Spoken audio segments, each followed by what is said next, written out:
Previously on Thomas and Mac's story, after barely surviving the collapse of a rickety bridge in Ohio, Thomas and Mac pushed west with their train, and a tuxedo cat Thomas named Bootstring in honor of Hobo Shoestring. In Montana, the pair raided a liquor store, fighting off zombies in a messy but almost comical brawl. They walked out with rare treasures: a bottle of 30-year Macallan Scotch, a stash of tobacco, and the kind of laugh that keeps you alive in the end of the world. But when they returned to the tracks, they found an old man poking around the boxcar. His name was Clarence, former mayor of Los Angeles for about a week, expelled from school twice, and riding the rails ever since. Odd, hilarious, but sharp, Clarence proved useful right away, helping them conserve fuel and reorganize the train. Now, Thomas, Mac, Clarence, and Bootstring ride together, sharing scotch in the snow, their train headlights cutting through the dark as they push north toward the Canadian border. The train rattled steady through the Montana cold, the cab dim except for the faint glow of the gauges. Clarence had his eyes on the fuel needle, shaking his head at how close it hovered to empty. "We're running on fumes, boys," he muttered. "If we don't stop at that fueling station near Havre, this old beast'll freeze up dead in the snow." He glanced sidelong at Thomas, catching sight of his half-healed hand where the fingers were gone. "How'd that happen anyway? Ain't every day you see a man missing half a grip." Thomas stared down at the stumps, flexing what was left of them. His jaw tightened before he answered, his voice low. "It was the station. DJ Red's place. Zombies had it surrounded, dozens of them. There wasn't gonna be a way out.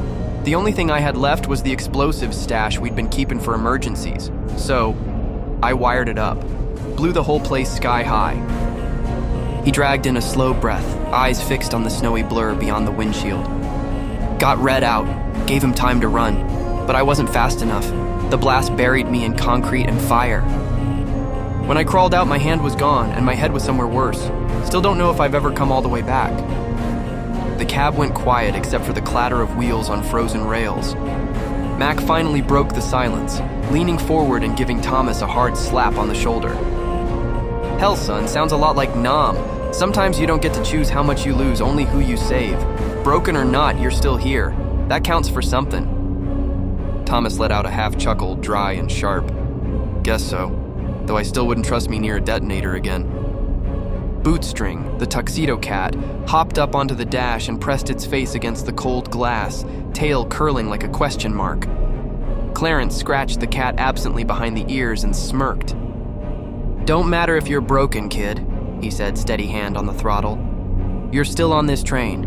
That means you got a place, at least till this rust bucket runs dry. But one thing's for damn sure, I'm not letting you anywhere near the fuse box." Thomas barked a laugh, the first honest one in days, and the sound echoed through the steel cab as the train groaned on into the snowbound dark, the fuel gauge creeping ever closer to empty. The snow beat harder against the windshield as the train clattered along the frozen steel. Thomas leaned back in his seat, remembering Hobo Shoestring's old canvas bag stuffed under the bench. He dug it out, rummaging past frayed straps and bits of rope until his fingers brushed cold glass and metal, his busted old iPhone, screen spiderwebbed with cracks but still intact. He smirked faintly and pulled a solar-charged power bank from the bag. "Old Shoestring, you legend," he muttered, hooking it up with a half-torn cord. The iPhone lit, screen bleeding faint light across the cab like a ghost from another life. Clarence squinted past the frosty windshield, hands tight on the throttle. "Storm's turning ugly," he said, voice low and steady. "Visibility's shot, snow's coming down sideways. If we're gonna hit that fuel station, we'll have to trust the rails to guide us." The cat, Bootstring, perched on the dash with its red bandana like a flag, ears flicking as the storm howled outside. As the train carved deeper into the whiteout, dark shapes began to emerge along the sides of the line. Old rail signs, warped by years of rust and frost. Spray paint glared across them in dripping red letters. "They're everywhere!" The words repeated every few hundred yards, each one sloppier, more frantic than the last. Some scrawled on tilted crossing signs, others across gutted sheds by the tracks. Thomas rubbed at his healed hand absently, unease curling in his gut.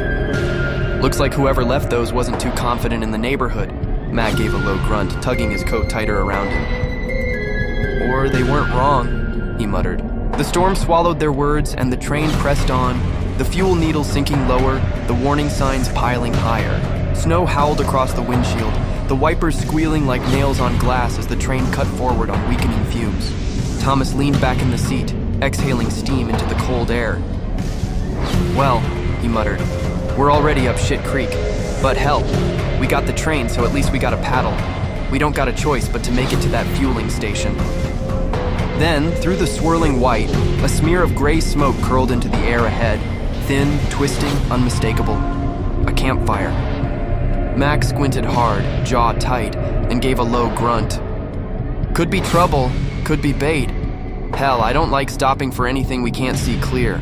Before Thomas could respond, Clarence bristled in his seat, voice snapping with a sudden fire. "Damn it, Mac. If you two took a risk on a geezer like me, we sure as hell ain't leaving whoever's out there to freeze. Not while I'm sitting here." He slapped the console like he was striking a gavel. "This train is the new LA, and I'll make the call as the only political figure left alive to save whoever's out there." Thomas blinked, then smirked. He turned toward Mac, his expression half weary, half amused. "Well, orders are orders, brother. We're soldiers. Can't exactly refuse a direct command from a superior." Bootstring, the cat, flicked its tail against the windshield as if agreeing to the absurd chain of command. Mac shook his head, muttering, "Lord help us." As the train slowed into the storm, the smoke ahead growing thicker, curling from somewhere just beyond the trees. The train rumbled steadily along the snow-crusted rails, the cat curled in the corner of the cab, tail flicking lazily. Gabrielle, bundled in her thick furs, sat across from Thomas, watching him with sharp old eyes. He pulled his Raz vape from his coat pocket, took a slow drag, then exhaled toward the frosted glass.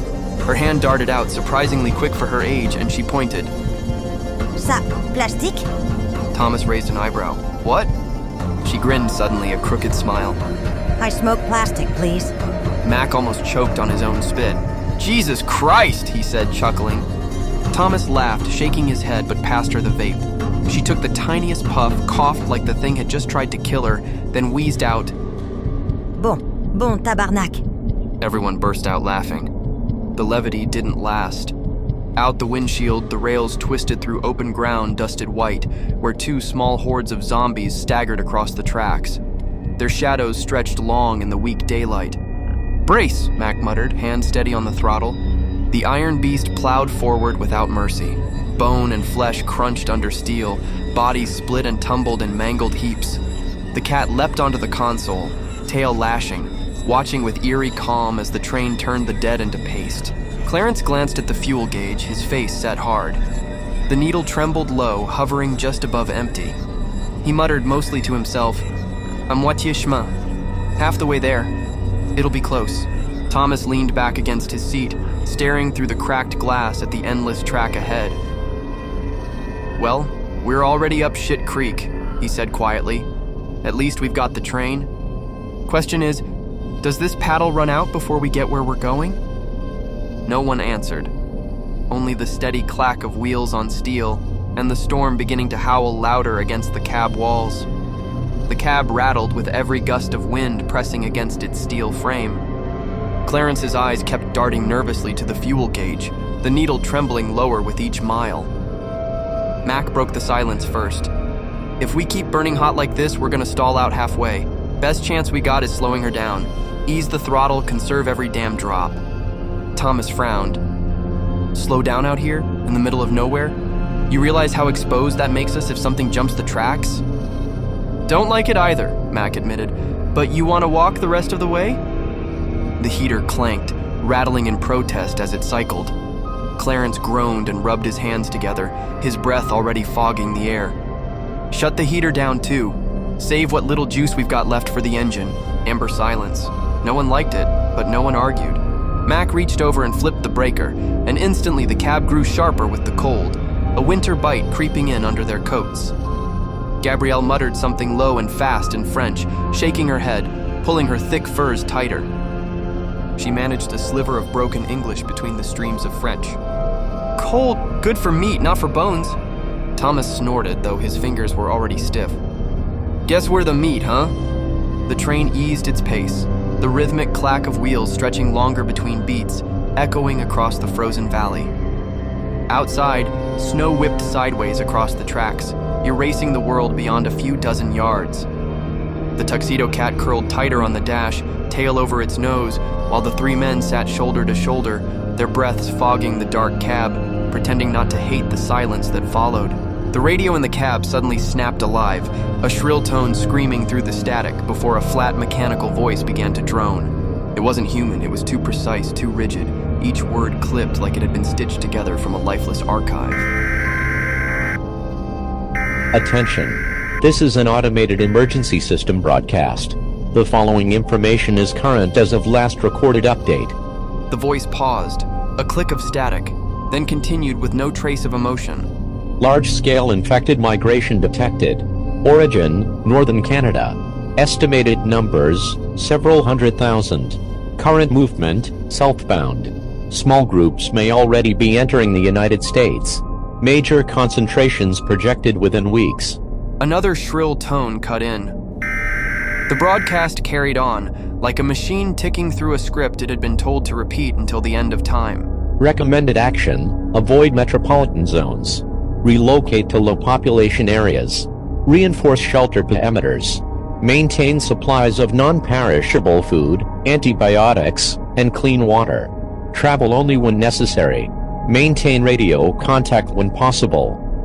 The voice dropped back into silence, only to restart from the beginning, looping with the exact same cadence. Attention. This is an automated emergency system broadcast. No breath, no urgency, just repetition. Like the ghost of a system long since abandoned, still dutifully delivering warnings to a country that might not even be listening anymore. The cabin was quiet except for the hum of the engine and the hiss of static. Clarence shifted uncomfortably. That wasn't recent, he muttered, almost to himself. But damn if it doesn't sound like it still matters. Thomas exhaled through his teeth, eyes fixed on the endless rails ahead. Mac reached for his flask but didn't drink, knuckles white around it. The voice droned on, detached and merciless. Infected migration detected. Reinforce shelter perimeters. Maintain supplies. And the three men sat in silence, the weight of it pressing heavier than the storm outside. Mac had just started saying, "All right, Clarence, we'll figure out who goes first," when the soft clunk of the cab door shutting cut him off. "Where the hell?" Clarence started, turning. Thomas was already outside, knife in hand, shoulders hunched against the wind, moving with the reckless determination of a man who'd never quite thought through the second step of his plan.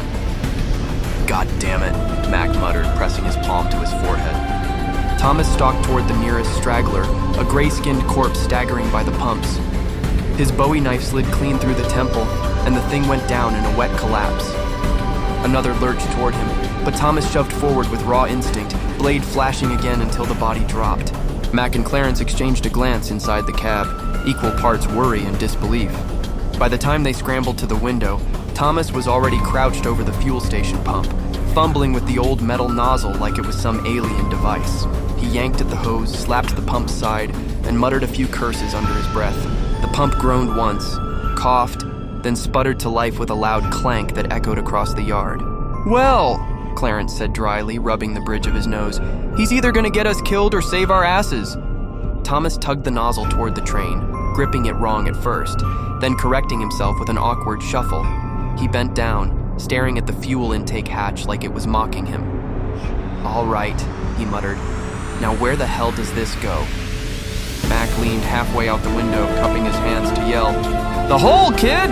Look for the goddamn hole before you blow us all sky high!" Thomas shot him a quick glare, then spotted the latch. He popped it open, jammed the nozzle in with a shaky hand, and squeezed. The pump shuddered, and a low hum signaled fuel flowing again for the first time in who knew how long. For a moment, there was silence except the hiss of fuel running and the distant shuffle of more dead things out there in the snow. Mac sighed, leaning back in his seat. "Reckless little bastard did it." Clarence just crossed his arms and grumbled, "If he blows the whole damn train up, I'm haunting him." The nozzle locked into place with a rusty clunk. Thomas gritted his teeth and squeezed the handle. The pump answered with a loud, uneven glug-glug thunk. Each belch of fuel rattled the hose in his grip. It wasn't a quiet hum of flowing gas. It was an ugly, hollow sound that seemed to punch holes in the silence around them. Mac winced from inside the cab. Christ almighty, it sounds like we're filling the damn thing with bowling balls. Thomas stayed focused, but the noise carried. Each deep, watery thud echoed across the empty station lot, bouncing off crumbling concrete and rusted fuel drums. Snow muffled some of it, but not enough. Out beyond the fencing, dark shapes stirred. At first, it was just a few distant shuffles in the snow, half lost in the storm. But as the pump kept choking and belching, the figures began to shift in unison, like the sound had called them. Clarence pressed against the glass, peering out. They hear it. His voice was quiet, grim. Might be far off, but they're turning this way. Mac cursed under his breath. Kid, hurry it up before we've got a goddamn parade coming down Main Street. The pump responded with another glug, glug, glug, bang, louder than before. Thomas's stomach dropped. He glanced over his shoulder, just in time to see silhouettes forming in the storm. Dozens, maybe more. Still far enough, but moving. The sound had lit a fuse. Pas aujourd'hui? Not today. Mac barked out a laugh inside the cab. Hell, kid, you just got saved by Grandma Thunder. Thomas swallowed hard, chest heaving, then managed a shaky grin. Remind me never to doubt her again. The pump kept glugging behind him, louder than ever. Out in the storm, the shapes of the dead were closing in, drawn by both the fuel's groan and the woman's shot. The countdown had just gotten shorter. Thomas kept one hand braced on the pump, knuckles white against the handle. The hose shook in his grip as the pump coughed out another glug, glug thud. What's the fuel at now? He shouted, voice raw in the snowy air.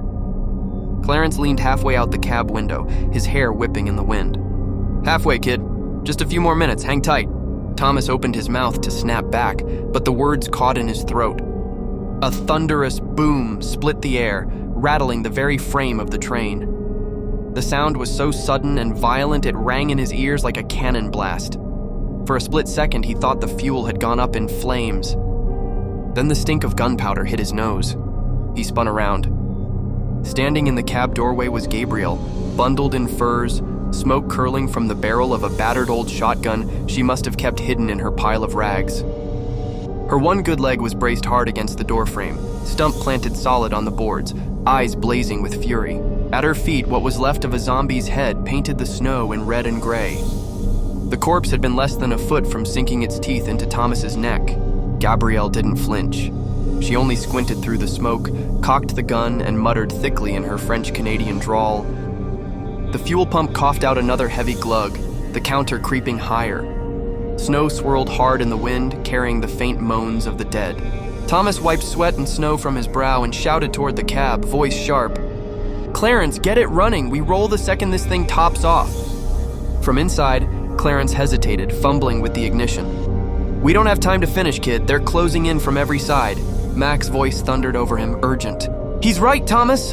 Half a tank's better than no train at all. But Thomas slammed a bloodied hand against the side of the engine, eyes burning with a mix of defiance and desperation.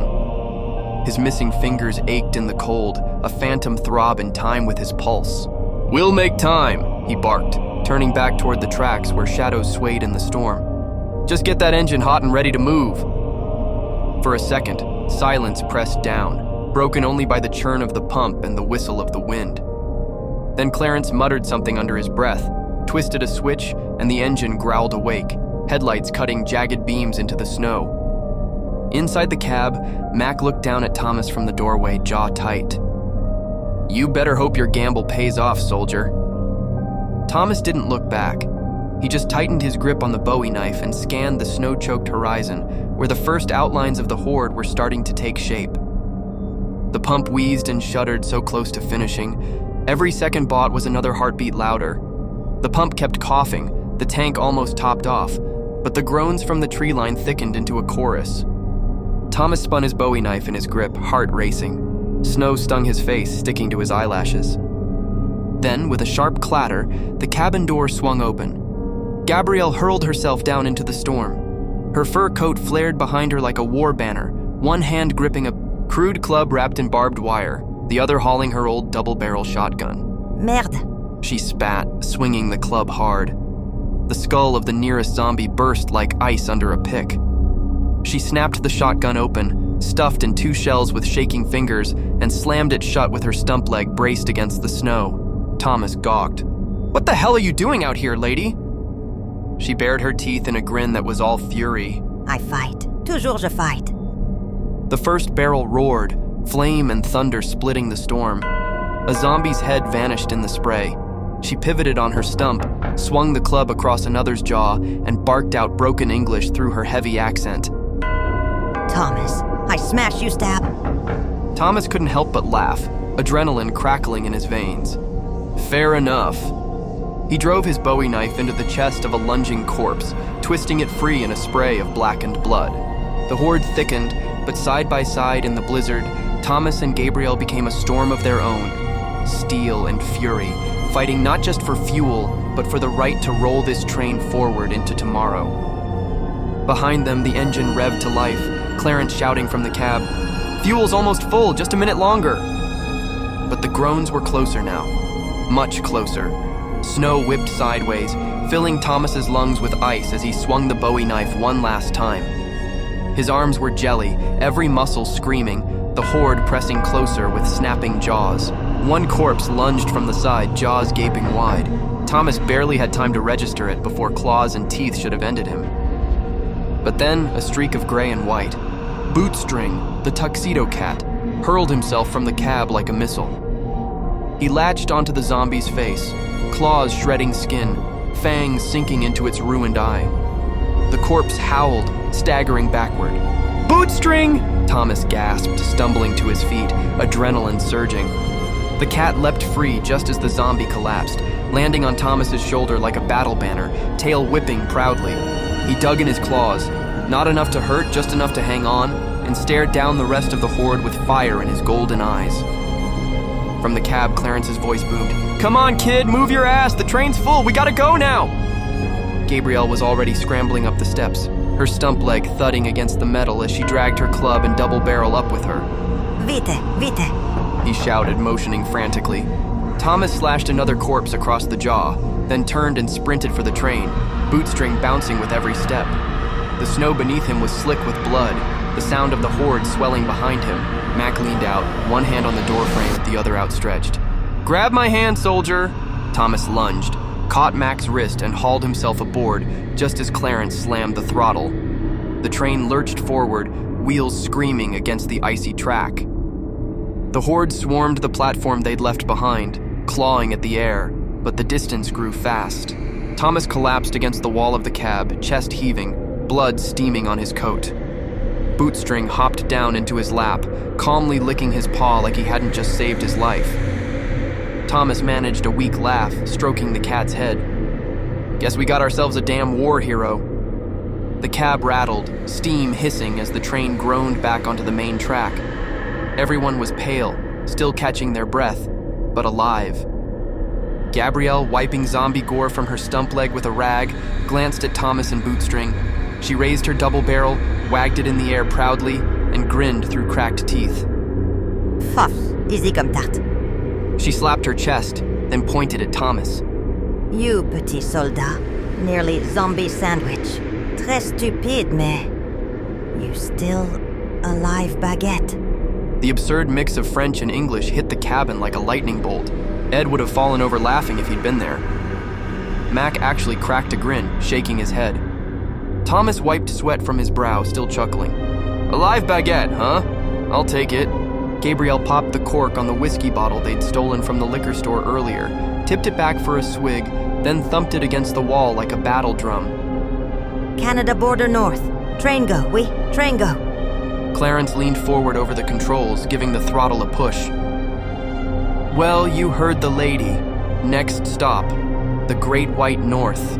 The wheels screamed against the frozen track as the train picked up speed again, plowing through the storm. Outside, snow came down heavy, blanketing the world in silence except for the steady clack-clack of the rails.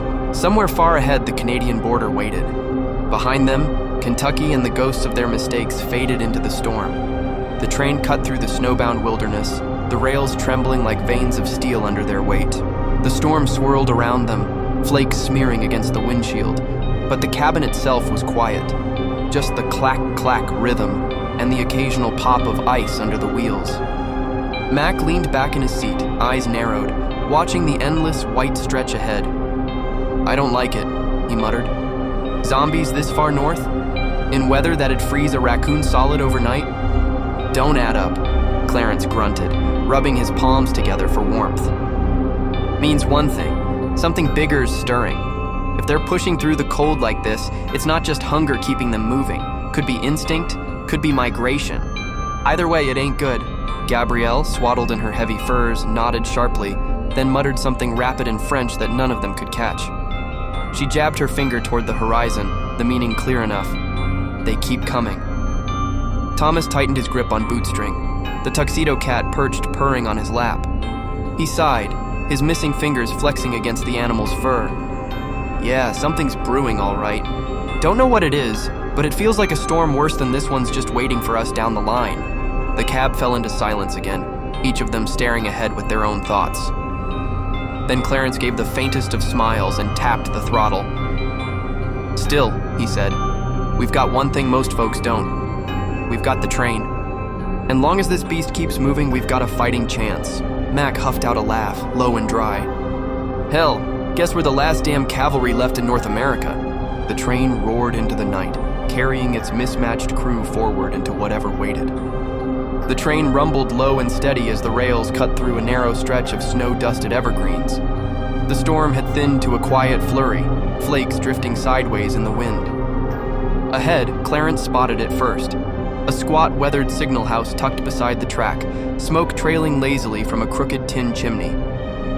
A neat stack of firewood sat against the wall, sheltered under a warped sheet of corrugated iron. Mac grunted. "Somebody's been keeping that up. Ain't no way firewood stacks itself." Thomas, peering out the cab window, nodded. "Could be someone in there. Maybe just another poor bastard trying to ride this thing out." Clarence adjusted his glasses, his voice firm. "Then we stop. If they're alive, they deserve a warning. World's only getting worse by the day." Gabrielle shifted in her seat, her makeshift stump leg knocking softly against the floorboards. She muttered something in French, pointing toward the house. Thomas didn't catch the words, but the tone was sharp, cautious. Bootstring stretched along the dash, tail flicking, staring at the chimney smoke like he understood it too. The train slowed, brakes squealing as snow scraped under the wheels. They brought the beast to a crawl right beside the signal house. For a moment, the silence was almost heavier than the storm had been. Thomas slung his Bowie knife at his hip and checked his Glock. "Guess we knock first. Better than rolling right by and leaving whoever's in there to get eaten." Mac squinted at the dark window of the signal house, shadows shifting faintly behind the glass. "Or worse, kid. Could be someone watching us already." Clarence gave a short nod. "We still go, that's final. No one left behind." The three men, with Gabrielle trailing on her stump leg and Bootstring hopping lightly from the dash, stepped down into the snow. Their boots crunched in unison as they moved toward the little house, steam curling from their mouths in the frozen air. The wooden door creaked when Thomas knocked, the sound swallowed quickly by the empty woods. The door creaked open slowly, revealing a narrow hallway dimly lit by a flickering kerosene lantern. Inside, the place was cramped but organized, a veteran's nest of survival. Hand-loaded ammo boxes stacked neatly along the walls, a rack of old medals tarnished but proudly displayed above the doorframe. On the table, tins of food, spare magazines, and a battered coffee pot steaming faintly. And there he was, JT. A broad-shouldered man in a weathered flak jacket, scarred arms still strong despite his years. He sat in a heavy-duty wheelchair armored with chains on the wheels, each link rattling faintly when he shifted. A belt-fed LMG was mounted to a swivel rig welded across his lap, scarred from use. The gun had clearly seen action after action, jury-rigged with duct tape, wire, and stubborn willpower. His eyes narrowed as he sized them up, finger resting near the trigger. "Strangers don't usually knock," he said flatly. His voice was deep, gravelly, laced with suspicion. Clarence raised his hands slowly. "We're not raiders, just passing through. We saw your fire, Thought you should know, the world's only getting worse. We're headed north. JT's glare softened, but only slightly. He motioned to the medals on the wall. Name's JT, Desert Shield, Desert Storm. Thought the sand was the worst thing I'd ever see. He gave a bitter chuckle. Turns out the end of the world had other plans. I caught a piece of shrapnel from an IED, lost everything below the waist. Figured that'd be the end of me. But hell! He slapped the side of his chair, chains rattling. I got wheels, steel, and a hell of a trigger finger. Still breathing. Cabin details. Walls lined with old maps, some marked with grease pencil routes he scouted. A radio rig in the corner, antenna wired out the back window, half working. He uses it to scan for chatter. A pile of books, dog-eared military manuals, Louis L'Amour westerns, and a French-English dictionary he clearly hasn't gotten far into. The firewood neatly stacked inside too, showing he's been hunkered down for weeks if not months. An old Desert Storm patch pinned to the chair's frame for luck. At first, JT kept his guard up, keeping the LMG steady. I've seen raiders dressed like saints before. Had one group come smiling with Bibles in hand, then tried to cut my throat for my coffee. You'll forgive me if I don't roll out the welcome mat. But after Bootstring the cat hopped up onto the table, brushing against his arm, JT cracked the faintest grin. Smart cat you got there, knows good people when he sees them. Mac offered him the bottle of scotch they'd salvaged. JT took it, stared at it for a long moment, then sighed. Damn, haven't seen one of these in years. He finally lowered his weapon, resting it across his lap. You helped me without knowing a damn thing about me, JT admitted. That means something. I'll return the favor. You're headed north? You're gonna want me with you. I know these trails, every mile of them. I've been watching what crosses them too. The fire in JT's little signal house stove crackled low, the shadows of the chains on his wheelchair stretching across the wall. He looked comfortable enough, but Thomas shifted uneasily, glancing at Mac and Clarence before speaking up. Look, man, Thomas said carefully, it ain't safe here anymore. Not with what we've seen on the rails. We stopped because we thought maybe we could warn you. The dead, they're moving different now. It's not just wandering, something bigger's coming. Mac crossed his arms, nodding grimly. We've run into them all the way from Ohio, packs of them. Too many, even out here in the snow. You stay put, you're a sitting duck. Clarence, always the dramatic one, added with a pointed gesture. This train is the last city left, New Los Angeles, baby. And right now, every single person on it is safer than anyone holed up waiting to get swallowed whole. JT leaned back, wheels creaking as he adjusted. His eyes narrowed, the weight of years behind them. For a long moment, the only sound was the faint rattle of the wind against the signal house. Finally, he sighed and let out a humorless chuckle. I know it ain't safe here, he admitted. That's why I want to come with you too. He leaned forward, resting scarred hands on the grips of his mounted LMG. His voice dropped low, steady, like he was reciting a grim truth. The dead aren't just showing up anymore, they're migrating. I've been tracking them. Big herds drifting south, pouring out of Canada like they got a map in their heads. Snow slows them, but don't stop them. If anything, the farther south they march, the stronger they get. I've seen corpses freeze stiff, only to thaw out and keep right on moving. Thomas frowned, glancing at Mac. Migrating? Like birds? JT's expression hardened. Exactly. South's the direction. Mexico. Maybe farther. South America if nothing cuts them down. Whatever they are, the cold doesn't kill them. Just slows the rot. And if they keep moving like this, it ain't long before the whole damn continent is choked in corpses. Bootstring hopped up onto the table, pawing lazily at a stray casing, oblivious to the tension in the room. Thomas scratched the cat's ear and muttered, Guess that settles it. No turning back. JT finally cracked the faintest grin, worn but sharp. Then let's make it official. You got a train, I got the gun. Maybe together we outrun the tide. Thomas leaned back in his seat, smirk tugging at the corner of his mouth as his eyes landed on a faded poster peeling from the signal house wall. It read in big block letters, Drugs are for thugs. He jabbed his finger at it, laughing out loud. Would you look at that, JT? Guess even the end of the world didn't stop that campaign. JT barked a laugh of his own, shaking his head. Hell, man, they must have made those posters out of cockroach paper. Won't ever die. The mood lightened just a notch as JT started gathering up his things. He moved with careful efficiency, sliding a worn Bible into a weathered canvas satchel, followed by strips of deer jerky he'd smoked himself over the little iron stove. A few handfuls of ammo went into a side pouch, magazines stacked with the precision of a soldier.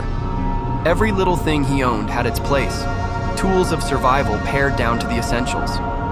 When he was ready, Thomas and Mac shouldered the heavier bags while Clarence steadied the wheelchair. Together, with some huffing and cursing in the cold, they managed to hoist JT and his battle-hardened rig up into the cramped engineer's car. The space was tighter than ever now, the cat curling up in the corner, Gabrielle with her stump propped on a crate, everyone else pressed shoulder to shoulder, but they made it work. JT settled in, his chair chains clinking against the metal floor, and let out a slow breath. His eyes caught sight of the worn paper bag Thomas had tossed near the bench. The smell gave it away immediately. "Is that tobacco?" he asked, voice tinged with surprise. Thomas reached down and pulled the bag open, revealing the loose strands of dried leaf they'd scavenged back in Libby. "Bag of gold right there," Mac said proudly. JT cracked the faintest grin. "Mind sparing a pinch? Been a hell of a long time since I packed the pipe." Thomas tossed it over, and JT dug out a thumbful with practiced ease. The old pipe, scarred, blackened from years of use, looked almost ceremonial as he lit it with a match struck on the wheel guard of his chair. The sweet earthy smoke drifted up and mixed with the coal dust air of the cab. For the first time in a long while, everyone let themselves relax, even if just for a moment, as the train rumbled forward into the unknown. JT exhaled a thin ribbon of smoke from his pipe, leaning back in the wheelchair like a king on his throne. He tapped the side of the bowl with a gnarled finger and grinned. "Been a long time since I shared this old thing. Y'all want to pull?" He held it out casually, and the offer wasn't just tobacco. It was trust, an unspoken bond between strangers on the rails. Thomas shrugged, smirk tugging his lips. Hell, why not? Beats smoking plastic all the time. He took the pipe, drew in the earthy sweetness, and passed it along. Mac accepted next, puffing slow and deliberate like he was back in the barracks. "Damn," he muttered, smoke trailing from his nose, "takes me back." Clarence, always dramatic, snatched it up with both hands and puffed hard, coughing almost immediately. "Lord above, that's smoother than city air," he wheezed, eyes watering as everyone else laughed. The pipe came to Gabrielle last. She waved her hands quickly and shook her head, smiling through the fur draped over her shoulders. "Non, non, pas pour moi," she said firmly. "I no smoke, I no drink. Only fight, eat beans, and pray." That got the loudest laugh of all, even from her. JT chuckled deep in his chest, tapping the ashes out. "Fair enough, ma'am. More for the rest of us." The train clattered along the frozen rails, and in that cramped little cab, with smoke curling toward the ceiling and laughter cutting through the winter, they felt, just for a moment, like a real family.